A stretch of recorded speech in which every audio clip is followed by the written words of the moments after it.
নামীর এক শ্রেণীর মানুষ সর্বপ্রথম আল্লাহর জাহান্নামে যাবে আল্লাহর রাসূলের মহাবাণী। ওলামায়ে কেরাম কোনোদিন কারো তেল মালিশ করবে না, কারো পা চাটা গোলাম হবে না। ওলামায়ে কেরাম কোরআন সুন্নাহ মোতাবেক জাতির সামনে কথা বলবে, কোরআন সুন্নাহর উপর অনল অবিচল থাকবে। আল্লাহর আরশে আজিমে তার নাম লিপিবদ্ধ হয়ে যাবে। যতই বেইজ্জতি করতে চান না কেন এদের ইজ্জত কেউ কমাতে পারবে না, পারবে না, পারবে না। কিন্তু বর্তমান সময় আমরা দেখতে পাচ্ছি ওলামায়ে কেরাম চাটুকারির তার সর্বশীর্ষে আছে এখন কাফিল উদ্দিন সরকার সালিহি। ছোট্ট একটা চাকরির জন্য মানুষ যে এত চাটুকারিতা করতে পারে, আল্লাহি আল্লাহর কসম, আমি ইতিহাস পড়েছি অনেক। কিন্তু এই নব্য ফেরাউন গুলো আলেমের রূপধারী এগুলো যে এত শয়তান হবে এটা আমার জানা ছিল না। কারণ হলো যেই মানুষের আচার আচরণে উলামায়ে কেরাম কখনো সন্তুষ্ট হতে পারে না, সেই মঞ্চে বসে সেই মানুষদেরকে জান্নাতের সার্টিফিকেট কোন নামধারী আলেম কখনো দিতে পারে না।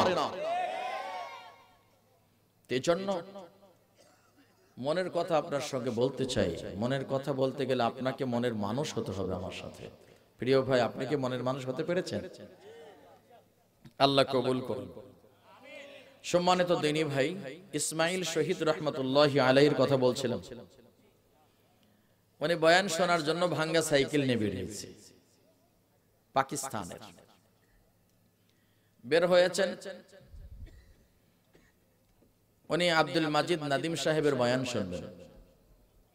অনেক বড় একজন বুজুর্গ মানুষ। তো দীর্ঘ 100 কিলোমিটার পথ বাই সাইকেল যোগে চলে আসছে তার বয়ান শোনার জন্য। 100 কিলোমিটার সাইকেল পথ যাওয়া যে কি কষ্টের। ছোটবেলায় যারা সাইকেল চালাইছেন বা বয়সকালে সাইকেল চালাইছেন, আমার বিশ্বাস আমার ওই ভাই এই ভাই এগুলো কয়েকজন বুঝবে, তোমরা বুঝবে না। ইসমাইল শহীদ রহমতুল্লাহি আলাইহি আসছেন, হুজুর বয়ান করে নেমে যাচ্ছেন।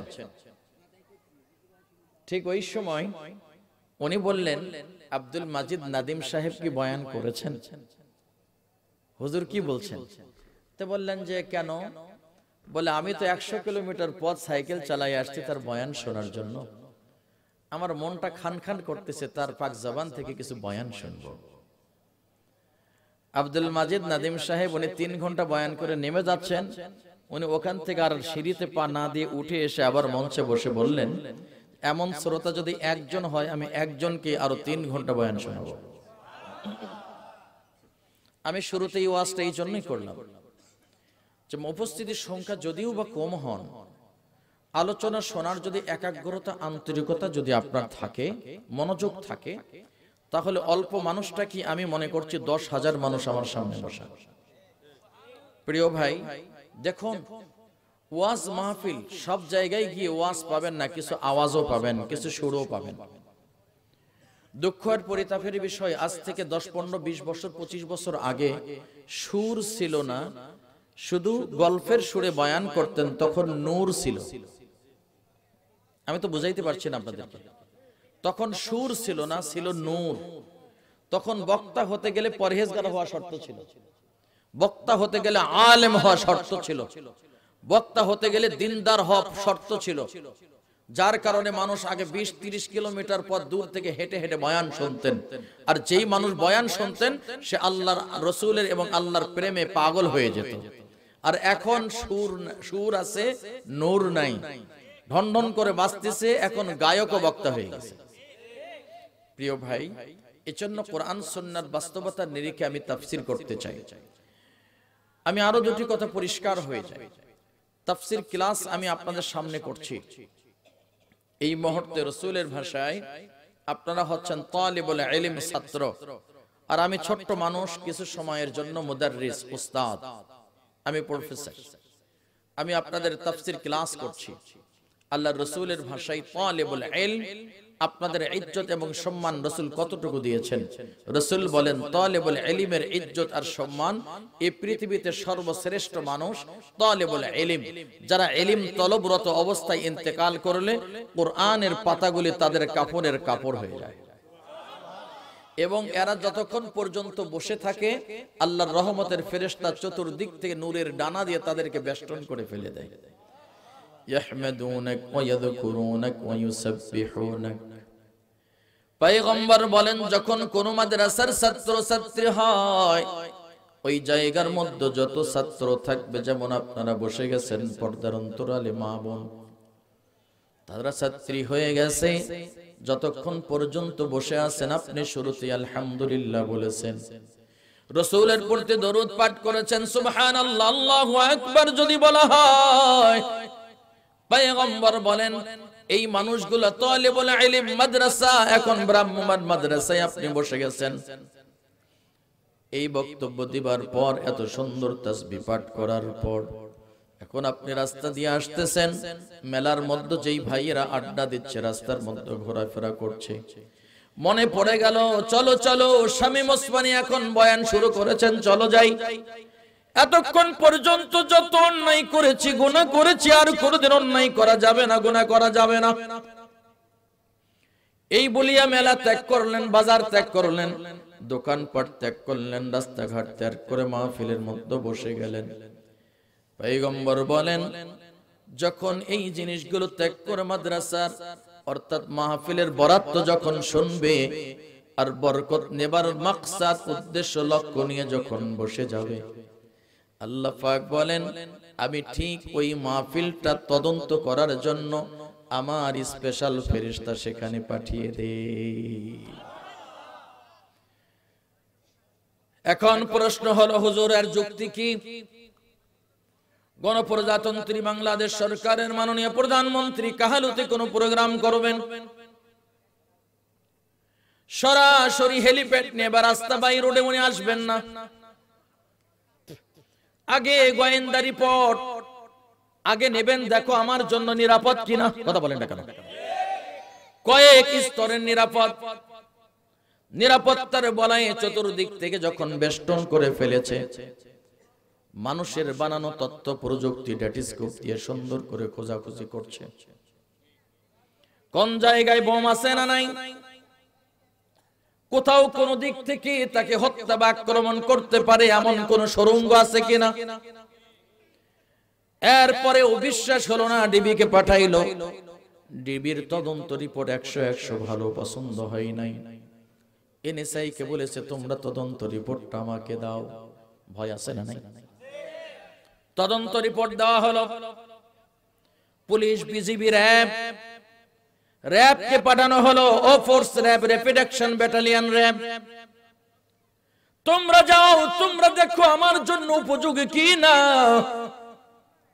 তারা চলে আসছে, সুন্দর করে দেখে হ্যাঁ সব ঠিক আছে। এবার বগুড়ার ডিসি সাহেবের অনুমোদন নিল, ডিসি সাহেব আমি যে যাব আমার জন্য নিরাপদ কিনা, বলে 100%।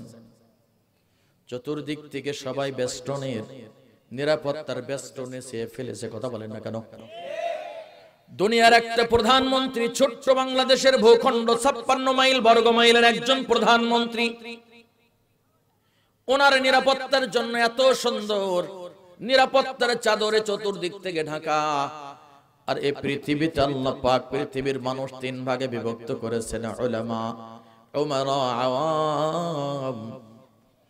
উলামায়ে কেরাম রাষ্ট্রনায়ক এবং আপনাদের মতো জনসাধারণ। সর্বপ্রথম স্থান দিয়েছেন উলামায়ে কেরামদেরকে, 2 নম্বর স্থান দিয়েছেন রাষ্ট্রনায়ককে। প্রশ্ন হলো হুজুর এটা আবার কেমনে সম্ভব? তাহলে আপনাকে বলি, আপনাদের দুপচাচিয়ার মডেল মসজিদের ইমাম সাহেব জুমার দিন খুতবা দিবেন, হঠাৎ করে মহামান্য রাষ্ট্রপতি মহোদয়, বাংলাদেশের সবচাইতে দামি মানুষ, সম্মানী মানুষ, ঠিক কিনা, উনি চলে আসছেন দুপচাচিয়া সফরে। মুসলিম হবার কারণে উনি নামাজ পড়ার জন্য এত সুন্দর মডেল মসজিদ নির্মিত হলো, তার মধ্যে ঢুকে গেছেন। যাবার পর উনি সরাসরি ইমাম সাহেবের মেম্বারে বসবেন, ঠিক কিনা।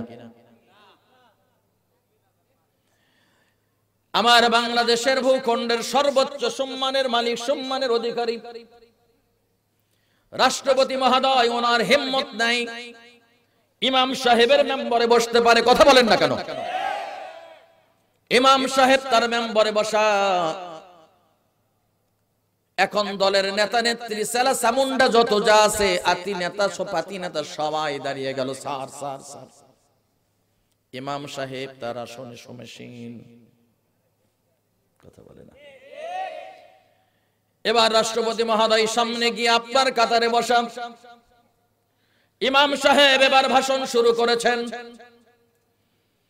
রাষ্ট্রপতি মহোদয় বিরক্ত হলেও ওখান থেকে উঠতে পারবে না।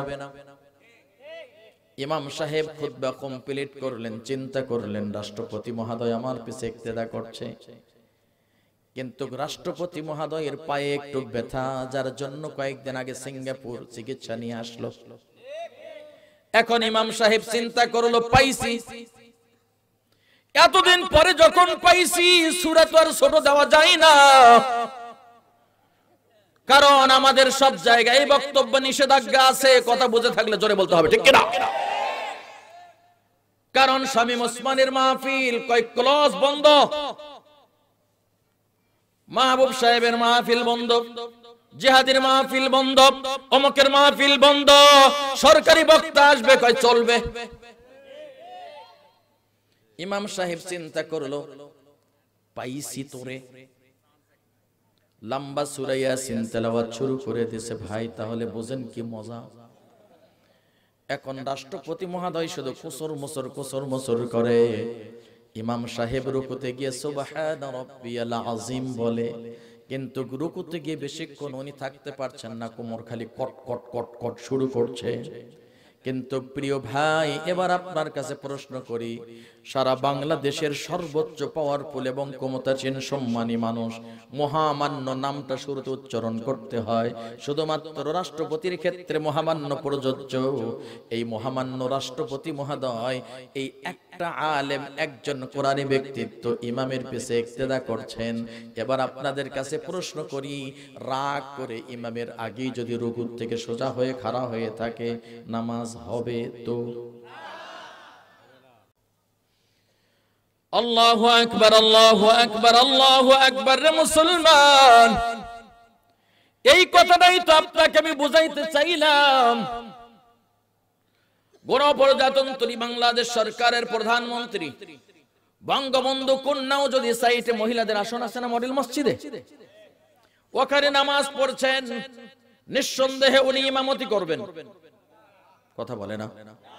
মেয়েরা ইমামতি করার কোন অপশন নাই। যদি পুরুষ হইতেন আর যদি কোরআন হাদিস তার মধ্যে না থাকতো, এখন যদি দরবেশ সাইজা, দরবেশ হওয়া এক জিনিস, সাজা ভিন্ন জিনিস। যেমন আমার দেশে একটা দরবেশ আছে, নাম সালমান এফ রহমান। কথা কয় না, কথা কয় না। এখন এই রকম দরবেশ সাইজা, কোরআন হাদিস জানে না, এখন বড় দাড়ি, মাথার মধ্যে লম্বা একটা পাগড়ি লাগাইছে, এই বেটা ভণ্ড সাজিছে।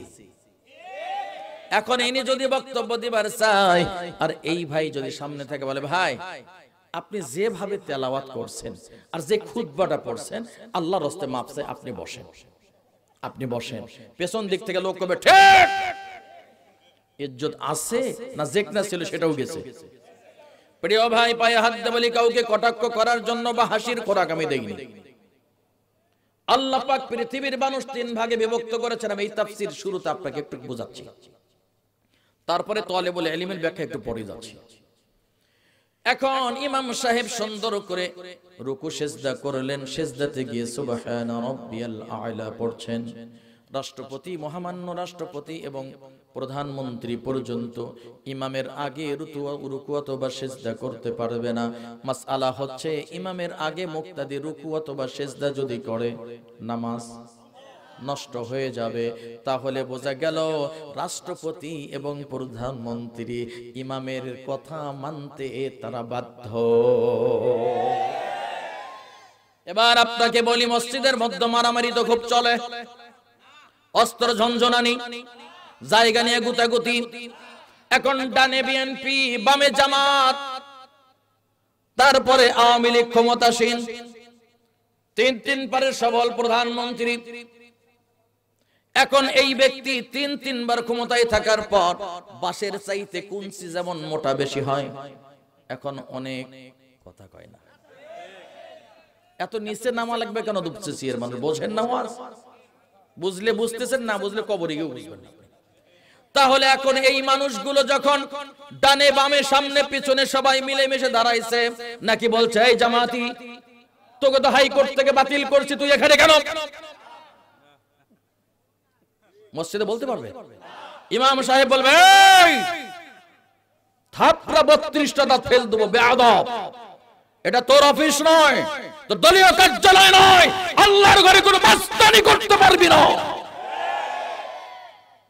প্রিয় ভাই, পায়ে হাত দিয়ে বলি, আল্লাহর ঘর মসজিদের যিনি খলিফা, যিনি প্রেসিডেন্ট, তিনি কোরআনী ব্যক্তিত্ব।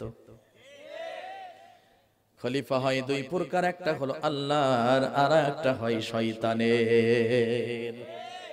এখন কোরআনী ব্যক্তিত্ব খলিফা আল্লাহর, যার জন্য মসজিদের মধ্যে কোনো মারামারি নাই, কোনো গুতাগুতি নাই, কোনো ঠেলাঠেলি নাই, আগে পিছে কাতার নিয়ে জায়গা নিয়ে কোনো দ্বন্দ্ব। একটি কারণ, তা হচ্ছে এখানকার যিনি প্রেসিডেন্ট খলিফা তিনি কোরআনী ব্যক্তিত্ব, আল্লাহওয়ালা। যদি মসজিদ এত সুন্দর সুশৃঙ্খল হয়, এখান থেকে বের হয়ে যদি ইউনিয়ন পরিষদে আপনি চলে যান, এই কোরআনী ব্যক্তিত্ব যদি ওখানে থাকে, বাংলাদেশের কোনো মানুষকে বয়স্ক ভাতার কাট করতে 1 পয়সার প্রয়োজন হবে না। ওখান থেকে আপনি এমপি বানান, একজন পার্লামেন্ট মেম্বার বানান, এই মানুষের সিনাই যদি কোরআন থাকে, এই মানুষটার সিনাই যদি কোরআন থাকে, আল্লাহর রাসূলের জীবন আদর্শ থাকে, আবু বকর, ওমর, ওসমান, আলী, সালমান ফারসি এদের জীবন আদর্শ যদি তার সিনার মধ্যে থাকে, এনারা যেইভাবে দেশকে পরিচালনা করেছেন ওইভাবে করবে, কোন দুর্নীতির ছোঁয়া তাদের শরীরে লাগতে দিবে না। এজন্য আমেরিকার একজন ইংরেজ পণ্ডিত, কষ্ট হচ্ছে আপনাদের, ডক্টর স্ট্যানলি হাল বলেছেন, যেই জাতি যত বড় শিক্ষায় শিক্ষিত হোক, তার মধ্যে যদি ধর্মীয় জ্ঞান না থাকে, এই জাতি যত বড় শিক্ষিত হবে তত বড় ডাকাত হবে। এই তো মন খারাপ করে বসলেন আপনারা ভাই, আপনি আমাদের ডাকাত বানাইলেন। এবার আপনাকে এক্সাম্পল দেই, একজন ছেলে আপনার কলেজার টুকরা সন্তানকে অনেক টাকা পয়সা খরচ করে ডাক্তার বানিয়েছেন, এমবিবিএস, এফসিপিএস, এফআরসিএস, আপনি অনেক বড় শিক্ষায় শিক্ষিত করলেন, ছেলে এখন অনেক বড় ডাক্তার, বগুড়া মেডিকেলের প্রফেসর, অধ্যাপক, এত বড় একজন ডাক্তার বানিয়েছেন। দুঃখ আর পরিতাপের বিষয়, সন্তানের জন্মগ্রহণ করার পর কানের মধ্যে আজান ছিল, তার বাবার মাথার মধ্যে টুপি, 3 বার, 1 বার হজ করছে, 3 বার উমরা করেছে। এই বাবাটা মারা গেল, এই সন্তানটা এসে সূরা ফাতিহা পর্যন্ত পড়তে পারলো না। এখন এই ডাক্তার সাহেব বিকাল করে ডক্টরস এবং পপুলারে বসে চেম্বারে, ফি হলো 1000, বিভিন্ন কোম্পানিতে নাকি ভিজিট করেছেন, অথবা এই সেলের টেস্টের প্রয়োজন নেই, কিন্তু তারপরেও টেস্টগুলো লিখে দিয়েছেন। আমি বাস্তবতার নিরিখে আমি বক্তব্য দিবার মানুষ, আমাকে দাওয়াত করলেও ভালো, না করলেও আলহামদুলিল্লাহ, কারণ আমার মালিক আমাকে যেইভাবে কথা বলতে বলেছেন আমি সেইভাবে আপনাকে বোঝাবো। গরিব দুঃখী খেটে খাওয়া মানুষের আর কি অপরাধ এমন আছে? আল্লাহ বলবে তুমি কি নামাজ পড়েছো? বলে আল্লাহ পড়েছি। সম্পদ কি পরিমাণ ছিল? অল্প যদি হয় যাকাতের কোনো গল্পই নাই, হজের কোনো গল্প। হিসাব নিকাশ হয়ে গেল, জান্নাত জাহান্নামের ফয়সালা হয়ে গেল। আলা কুল্লুকুম রাইন ওয়া কুল্লুকুম মাসউলুন আন রাইয়াতিহি, যে যত বড় তার হিসাব নিকাশ। চলুন সামনে যাই, কানটাকে খাড়া করুন, খরগোশের মতো কথাগুলি মস্তিষ্কে ঢুকান।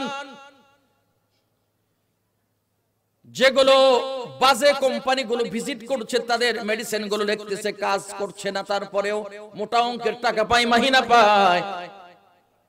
আপনার টেস্ট করার প্রয়োজন নাই, তারপর অপ্রয়োজনীয়ভাবে 3, 4, 5, 7টা টেস্ট দিয়েছে, তার পার্সেন্টেজ সে পাবে। তাই প্রিয় ভাই, আজ থেকে 20 বছর আগে যান টেস্টের প্রয়োজন ছিল না, এখন নাই তা বলছি না, যদি প্রয়োজন নেই তারপরেও যদি লেখে, ইসলাম কি বলছে, শরীয়ত কি হুকুম, এটি আপনাকে বোঝাচ্ছে মাত্র। শরীয়ত বলছে শোনো, তুমি একজন মুসলিম, তুমি কোনো মানুষকে ধোঁকা দিতে পারো না, কোনো মানুষকে ধোঁকা দিতে পারো না, সে মুসলিম হোক চাই অমুসলিম হোক। তুমি সর্বশ্রেষ্ঠ জাতি। কুনতুম খায়রা উম্মাতিন উখরিজাত লিন-নাস তা'মুরুনা বিল মা'রুফ ওয়া তানহাউনা আনিল মুনকার। আল্লাহ পাক বলেন, তোমরাই শ্রেষ্ঠ জাতি, তোমাদেরকে বের করা হয়েছে মানব জাতির কল্যাণের জন্য। শ্রেষ্ঠ জাতি হবার জন্য দুইটা এজেন্ট। প্রথম এজেন্ট হচ্ছে সৎ কাজের আদেশ, দুই নম্বর এজেন্ট হচ্ছে অসৎ কাজের নিষেধ। আর শ্রেষ্ঠ জাতি হবার জন্য এই দুই কাজ যদি কোনো ব্যক্তি না করে, তাহলে ও শুধুমাত্র জাতি, কিন্তু শ্রেষ্ঠ নয়। ও শুধু জাতি, শ্রেষ্ঠ নয়। পাশ করাল গোল্ডেন পাওয়া কি এক? কথা বলেন না কেন ভাই? আপনি একজন গোল্ডেন পেয়েছেন, আর একজন 1 পয়েন্ট এত নিয়ে সে পাশ করেছে। এই ছেলেটা শুধু পাশ করেছে, আর তোমার তো মেধা অনেক ঊর্ধ্বে। এজন্য তুমি শ্রেষ্ঠ জাতি হতে পারো নাই। আমি কিন্তু হিন্দু, কাফের, বৌদ্ধের কাছে ওয়াজ করছি না, আমি করছি মুসলমানের কাছে। আর এই মুহূর্তে আমার বক্তব্য শুনছে तमाम পৃথিবীর 200 কোটি সামথিং মুসলিম জাতি। আমার বক্তব্য শুধু দুপসাসিয়াই সীমাবদ্ধতা আমি বিশ্বাস করি না। কারণ আমি এখানে বসে থেকে तमाम পৃথিবী যদি হাতের তালুতে নিয়ে আসতে পারি, তাহলে আমার বক্তব্য तमाम পৃথিবীতে পৌঁছিয়ে চলে যাচ্ছে। তাহলে শ্রেষ্ঠ জাতির জন্য, হে আওয়ামী লীগের ভাই, ও বিএনপির ভাই, জামাতের ভাই, হেফাজতের ভাই, সরমনায়ের ভাই, জাতীয় পার্টি, জাসদ বেসদ হেফাজত, মসজিদের মধ্যে দ্বন্দ্ব নাই, ঈদগাহ মাঠে দ্বন্দ্ব নাই, জানাজার ময়দানে কোনো দ্বন্দ্ব নাই। তাহলে তোমরা পার্লামেন্টে দাড়ি টুপি দেখলে কেন তোমরা দ্বন্দ্ব সৃষ্টি করো? শ্রেষ্ঠ জাতি হবার জন্য তোমাদেরও দায়িত্ব সৎ কাজে আদেশ, অসৎ কাজে নিষেধ। আর তোমাদের বের করাই হয়েছে মানব জাতির কল্যাণের জন্য।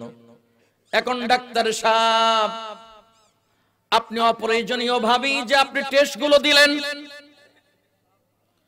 আপনার আব্বা তো 5 ওয়াক্ত নামাজ পড়ছে, 3 বার উমরা করছে, 1 বার হজ করেছেন।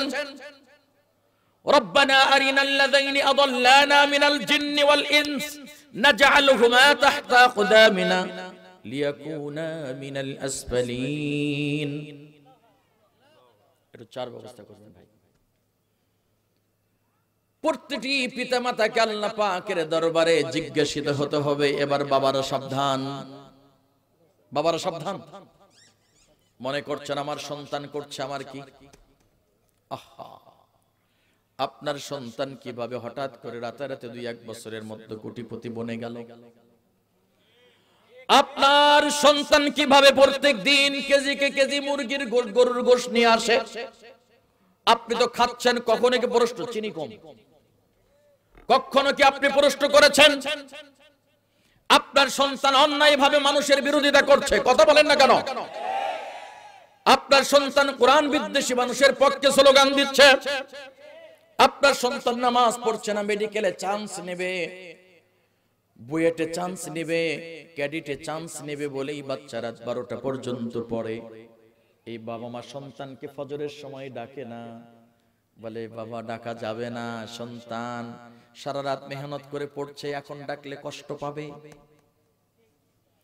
এবার প্রিয় ভাই, শর্ট সার্কিট থেকে আপনার বাসায় আগুন লেগেছে, 3 নাম্বার তলায় আপনার ফ্যামিলি সন্তানগুলো বড় শান্তিতে ঘুমাইতেছে। বাবা ফজরের নামাজ পড়তে গেছে, কারণ হাজী সাহেব মানুষ, তাবলীগ করে, মুরব্বি হয়ে গেছে, এখন নামাজ পড়ে, সবকিছু ঠিক আছে, কাউকে ডাকে নাই, এসে দেখে নিচতলায় দাউ দাউ করে আগুন জ্বলছে। এখন বলে ভাই আপনার আমার ছেলেকে একটু উদ্ধার করো, বাঁচাও। এরকম ইয়ং ছেলে এসে বললেন ভাই বাঁচানো তো যাবে না। বলে কেন? বলে এখন ডাকলে তো সন্তানের ঘুমের ব্যাঘাত ঘটবে। এখন বাবা হিসেবে আপনি কি করবেন? আপনি তো বলবেন ভাই রে এই সময় ঠাট্টা করো না, বাচ্চাটারে একটু বাঁচাও। তাহলে আপনি এবার এই কথাকে ঠাট্টা মনে করলেন। আল্লাহর কোরআন রাসূলের হাদিস বলছে সন্তানের উপর নামাজ ফরজ হয়ে গেছে, হাত ধরে মসজিদে তুমি নিয়ে যাও, যদি নামাজ কাজা করে জাহান্নামের আগুন দাউ দাউ করে জ্বলবে। তাহলে জাহান্নামের আগুন এই আগুনের চাইতে বুঝি তাপ কম হবে? জাহান্নামের আগুন আরো ছোট, তাপ কম। তো জাহান্নামের আগুন থেকে বাঁচানোর চেষ্টা করলেন না প্রিয় ভাই? আপনার সন্তান হারাম খাচ্ছে, হারাম করছে, নামাজ পড়ছে না। আল্লাহ পাক আরিনাল্লাযাইনি আদাল্লানা মিনাল জিন্নি ওয়াল ইনসি নাজআলহুমা, এই সন্তান যেই সন্তানকে আপনি স্বাধীনতা দিলেন, বড় ডাক্তার বানালেন, ইঞ্জিনিয়ার বানালেন, প্রকৌশলী বানালেন, অনেক বড় বড় চাকরিজীবী বানালেন, এসপি বানালেন, ডিসি বানালেন, ওসি বানালেন, কথা বলেন না কেন? এই সন্তানগুলো এসপি ডিসি ওসি হবার পর অন্যায়ভাবে একজন নিরপরাধ মানুষ উপরের নির্দেশে গ্রেফতার করা হলো। কার নির্দেশে ভাই কথা বলেন? উপরের নির্দেশ। আপনি তো সব ঠিক আছে, কিন্তু উপরের নির্দেশ। প্রিয় ভাই পায়ে হাত দিয়ে আপনাকে বলে যাই, পায়ে হাত দিয়ে আপনি বলে যাই, উপরের নির্দেশে আপনি তা করছেন, তার উপরের নির্দেশ করো না। তার উপরের নির্দেশ বলছে করো না, কারণ সে দোষী নয়। তার নিচের ব্যক্তি ওই উপরের চাইতো তো তার উপরে সে নয়। তার নিচের ব্যক্তি বলছে করো, তার উপরেরটা যার হাতে জান ও মাল, যার হাতে শেষ বিচার দিবসের ফয়সালা, তিনি বলছেন করো না, আর ইনি বলছেন করো। একটা শুনলা, উপরেরটা শুনলা না।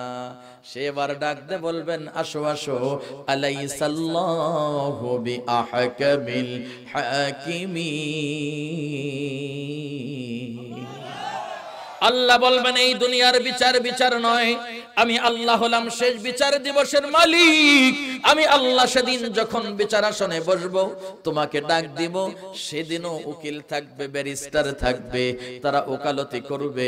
এদেরকে তোমরা কি চেনো? বিশ্বনবী বললেন ইয়া রাসূলুল্লাহ, ইয়া হাবিবাল্লাহ, সেই দিন ওকালতি কে করবে? বলে আপনি থাকবেন আমার ডান পার্শ্বে বড় চেয়ারে, আর আমি হব সেদিন জাজ, বিচারের রায় দিব। আপনি ডান পার্শ্বে সভাপতির দায়িত্ব পালন করবেন, আর 40,000 স্বর্ণের মেম্বার থাকবে, হক্কানি রব্বানি উলামায়ে কেরাম, তারা ওকালতির দায়িত্ব পালন করবে। আল্লাহু আকবার। আমার প্রিয় ভাই, খুব লম্বা সময় তাফসীর নয়, একটু খেয়াল করুন।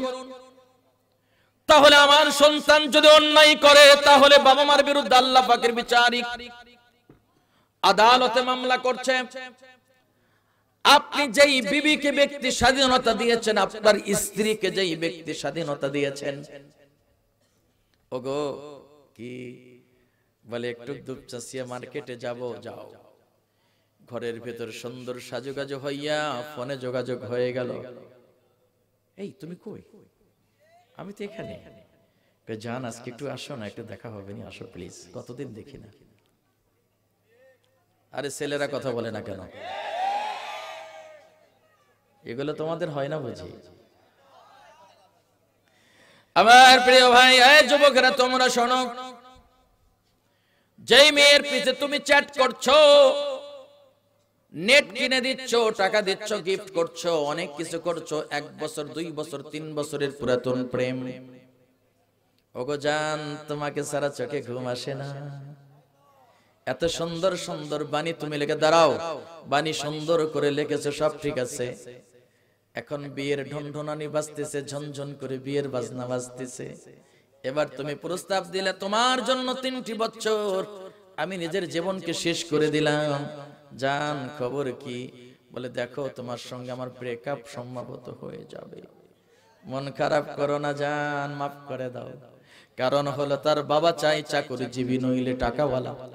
এত সুন্দর ছেলেটাকে লাথি মেরে ফেলে দিয়ে টাকাওয়ালা টাকলার সঙ্গে ওই মেয়েকে বিয়ে দিয়ে দেয়।